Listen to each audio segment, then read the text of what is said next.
ကျွန်တော်ကတော့ငယ်စုပါအသက်ကတော့40ခွန်ပြည့်ပြီးတာတစ်လလောက်ရှိပါပြီပေါ့နော်daily ကတော့အလုပ်ပေါ့နော် corporate life မှာလုပ်တယ် and then ညနေသို့မဟုတ် weekend ဆိုလို့ရှိရင်ကျတော့ဒီ Ironman အတွက် training ဆင်းနေပါတယ်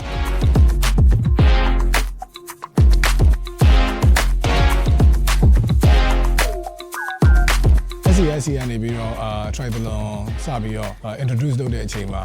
relay ပေါ့နော်ကိုယ့်သမီးရယ်ကိုယ့်မျိုးသမီးရယ်ကိုယ်ရယ်ပေါ့နော်အဲ၃ယောက်စပြီး relay လုပ်တာနေပြီးတော့ကိုယ်ရေကူးတယ်ပေါ့ရေကူးရနေပြီးတော့နှစ်ခေါက်လောက်လုပ်ပြီးသွားတဲ့အချိန်မှာမဝတော့သူတို့ကပြည့်မလားစမိန်စီးတယ်ပြေးတယ်အဲ့အကြာကြီးလောက်ကိုကကြာရေထဲမှာပဲခဏပဲဟိုဖြစ်တော့ကဲမဝတော့နောက်တစ်ခေါက်ကျရင်ကိုယ့်ဘာကိုစလုပ်တော့မယ်ဆိုပြီးတော့အဲ့ဒီ Iron Plus နဲ့ SCSC နဲ့ပေါင်းလုပ်တဲ့ triathlon မှာအဲ့ solo စပြီးတော့ပြိုင်တာ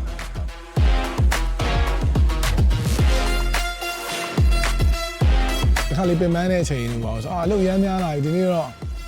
မလုပ်တော့ဘူးပေါ့နော်အဲ့လိုမျိုးစိတ်တွေရှိခဲ့အဲ့လိုမျိုးမလုပ်ဖြစ်တဲ့နေ့တွေလည်းရှိတယ်ဒါပေမဲ့ဘာလဲဆိုပြန်စဉ်းစားငါဒီနေ့မလုပ်ဖြစ်ရင်ငါရဲ့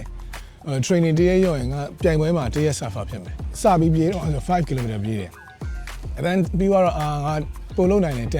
21ပေါ့နော်ပြီးတော့42ပြေးမဲ့အချိန်မှာဘာဖြစ်လာလဲဆို triathlon ဆိုတာဝင်လာတဲ့အချိန်မှာtriathlon လုပ်နိုင်တယ်triathlon 26.5 လုပ်နိုင်ပြီးတော့ why not Ironman ပေါ့ music ကတော့ပြောရမယ်ဆိုလို့ရှိရင်ခဏလေး